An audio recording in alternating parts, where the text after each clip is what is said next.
Hey VC, how's it going? Right, okay, I've got a few things to show, but before I do, I've just received some VCLT. Right, okay, so first up, this is from James Griffiths, the vinyl professor. This actually arrived a couple of months ago now. Everybody knows James. He makes incredibly well-researched, informative, entertaining videos. Yeah, a real pillar of the VC. Yeah, so he very kindly sent me this a couple of months ago, and I listened to it a couple of times at the time, but I had it on in the background. There's other stuff going on at home, and I knew that although I enjoyed listening to it, I needed to sit down and give it my full attention. So I didn't get a chance to do that probably for another 6 weeks, and I actually messaged James at the time to say that I'd sat down, had a couple of hours to myself, sat down with a cup of tea, very rock and roll. And I actually played this 3 times on the bounce. Yeah, a lovely record. It's Captain Beefheart. The album's called Clear Spot. Originally came out on the Reprise label in 1972. Yeah, this is a 180 gram vinyl reissue from a few years ago. A lovely album. I thoroughly enjoyed this. Now, I say when I sat down and gave it a good listen, I knew exactly why James had sent it to me. Captain Beefheart isn't really an artist who I would seek out, and that's really how the conversation struck up. Was that I think James showed something to do with Beefheart, and I basically commented that I knew nothing about him at all really. And James was right on it. I know what I'm going to send you, and he knows my taste is more funky, more soulful, and this ticks all the boxes. The rhythm section on this record is excellent. The whole album's got a real groove to it. So actually, some of the songs, a couple of the songs, particularly Too Much Time on the first side of the record, could almost be a Van Morrison tune from this sort of period. It's very sort of a soulful blues type thing. Yeah, not really what I'd expect from Captain Beefheart, but yeah, really enjoyed it, James. Thanks very much. And I've recently received a couple of other pieces of VCLT, this time from Headley, another fat bearded man talking about records, that's his handle. Yeah, first up, Scott 4. This is I think their debut mini album, 4-track mini album. In the letter that accompanied this, Headley mentioned that he'd always rated Scott 4 over the Beta Band. Now, I'm a really big Beta Band fan. I think they were great. I like Steve Mason's current stuff as well. Really interesting band. I think it's an interesting comparison because I would actually compare this more to some of the stuff that Beck was doing around that time. That sort of mid-90s funky country type sound that he had going on. Around Odelay, that sort of thing. But yeah, I've been giving this a few listens, really enjoyed it. I didn't know too much about the band, so very cool. And he also sent me this record as well, which is a compilation called Heavy Soul. He made it clear that it had nothing to do with Paul Weller. He knows I'm a Weller fan. So yeah, 22-track record, 4 sides of vinyl, just full of country funk basically. And it's really nice because of the 22 tracks, I only had a handful of songs already, so most of it I was unfamiliar with. And it's that sort of cross between, you've got soul artists such as Alan Toussaint or Wilson Pickett doing more of a country feel, and then you've got other you've got some more country based artists do more of a soul type thing, so it's really got a cross section of that sort of sound. But yeah, really nice. This has been played quite a lot over the last couple of weeks. Actually, my little boy is just over 1. He can't walk yet, but he can stand up, and when I was playing this, he was dancing, so much to our amusement. So yeah, very cool. So thanks very much, Henry. I do appreciate it. Cool. Okay, right, just got a few things to show, and I'll show them very quickly. Most of these are car boot finds from a month or so ago. So Orchestral Manoeuvres in the Dark, this is their first album. Yeah, this has got the single Electricity on it, and their second album, Organisation, which is got Enola Gay on it. Now, actually, listening to, particularly to the second record, Organisation, it's amazing how fresh they still sound. Particularly, I mean, Enola Gay's the opening track on an organisation, and it's got such a great sound to it, so fresh. I don't think these records have dated too much at all, so yeah, really cool to find those.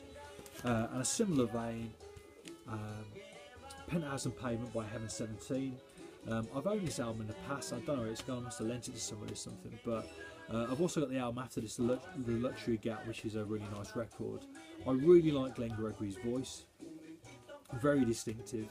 The big tune on this is We Don't Need No Fascist Groove Thing, which is a great single from 1981. Yeah, it's interesting when you think about the British charts at that time, 1980, 1981, 82, the sort of the diversity of the music in the chart, and so much good stuff from various genres, but something like that being quite a big hit single. Yeah, quite interesting looking back now. But yeah, that's yeah, cracking record. Okay, a couple of 12 inches now. 12 inches don't get a lot of love in the VC, if I may say that, you know. Oh, that's well worded or what, but this is Bauhaus, Bela Lugosi's Dead. Original pressing from 1979 on Small Wonder Records. Yeah, this was only £1 as well.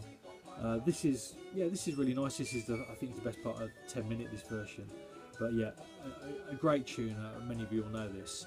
But yeah, no, I really like 12-inch singles. I suppose being a child of the 80s, they've always appealed to me. Apart from with dance music, they seem to have died out over the years. Whereas, yeah, certainly the 80s and early 90s were, yeah, it's quite a major format really. And talking of 12 inch, I say I bought quite a lot over the last 6 months. I actually bought about 15, 20 soul and funk 12s out a couple of weeks ago, very cheap. Perhaps I'll show those in another video, but this is another 12 inch that I picked up from the same seller, only £1. Now this is by a German artist called Gina Ex Performance. The two tracks on here are Nice Mover and No GDM. Now I came across this song about 5 years ago, No GDM. It was played in a club. Now a friend of mine, not that I go to clubs too often of course, you know, I'm a man of a certain age after all, but yeah, a friend of a friend set up a club night about 10 years ago. It's called Only After Dark. It's all based around the London club, the Blitz Club from the early 80s, which was sort of synonymous with the whole new romantic movement. So people like Steve Strange and Bowie went there, etc. So the idea behind this club night is that the only music that's played was released during that period that the club was open. So I think it's from mid '79 through to early '83. It doesn't deviate from that time frame, and it's very much focused on the new romantic sound. So everybody turns up in all their new romantic finery, full face and makeup, etc., etc. Yeah, it's a very cool night, and I went along one night, and I knew most of the music that was played, but halfway through the night this song came on, electro tune with a sort of a deadpan German female vocal, and this is what it was. I actually Shazammed it at the time to find out what it was because it was bugging me, and I found the 12 of this in I say a car boot sale, so I was chuffed. Yeah, so original 1979 12-inch on EMI. Yeah, cool. Right, okay. I think I'll show some more 12 inches in my next video. I think that'll be something a bit different. Right, okay.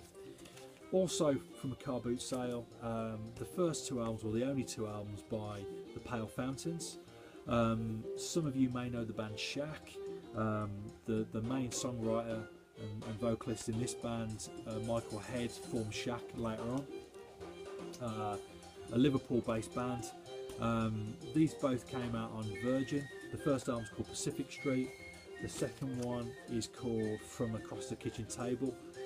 Great songwriting. That's the thing that, you know, listening to these records, they both really highlight the strength of the songwriting, but also the, you know, and this is what fascinates me actually. You know, I don't know what age they would have been when they made these records. They could have only been teenagers or early 20s, and you listen to the quality of the songwriting, and also the instrumentation used, and I suppose the bravery around arranging songs in this fashion. Yeah, incredibly impressive stuff. Yeah, so it's 2 really good records picked up cheap at a car boot.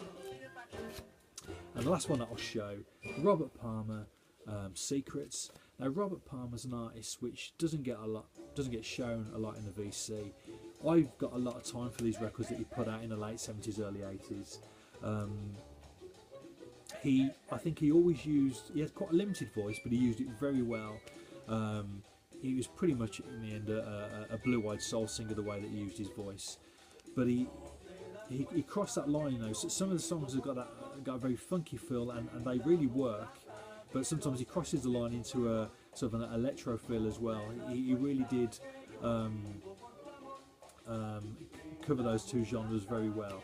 Obviously, you know, he's best known for Addicted to Love. I think he's perhaps saddled with having had one massive song, and obviously that iconic video as well. But if you get a chance, check out those albums from the late 70s, early 80s. I think this is from 79 on Island Records, and that's what I'd say about this and many other albums on Island from that period. If you think about Grace Jones, artists like that, those records sound great. The production on those records is fantastic. You know, it's a bit of much.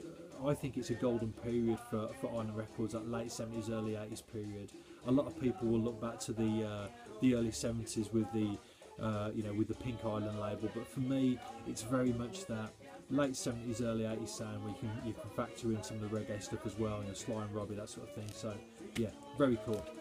All right, cheers.